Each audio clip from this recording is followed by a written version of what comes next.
आज आपण बनवतात पारंपरिक अशा कोथिंबीरच्या वड्या.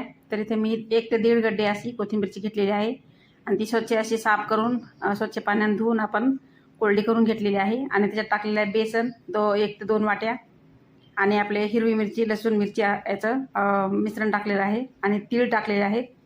थोडीशी हळद, चवीपुरतं मीठ आणि असं आपण पीठ लावून घेतलेलं आहे.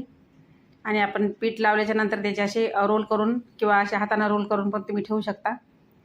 तर इथे मी उकडायला ठेवलेल्या चाळणीमध्ये तेल लावून तुम्ही कुठल्याही भांड्यामध्ये ठेवू शकता.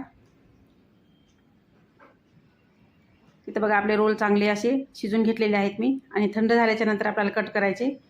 गरम गरम ते कट केले की थोडेसे फाटण्याची भीती असते, म्हणून थोडेसे थंड होऊ द्यायचे आणि त्यानंतर आपल्याला चांगले कट करून घ्यायचे. म्हणजे तेलात टाकल्याच्या नंतर ते फाटत पण नाहीत आपले.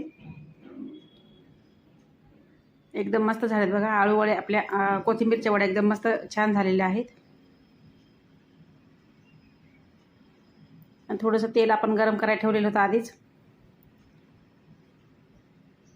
आणि अशा थोड्या थोड्या करून आपण कोथिंबीरच्या वड्या तळून घेऊ. मस्त क्रिस्पी अशा आपल्या वड्या तयार झालेल्या आहेत बघा. थोड्या 2 मिनटं तरी आपल्याला त्याच्यात कढईत त्याला चांगलं गरम होऊ द्यायचं, नंतर पलटी करायचं. बघा आपल्या वड्या मस्त तयार आहेत. कलर पण छान आलेला आहे आणि खायला पण अप्रतिम अशा झालेल्या आहेत. आपण आता लगेच दुसऱ्या पण तळून घेत आहोत.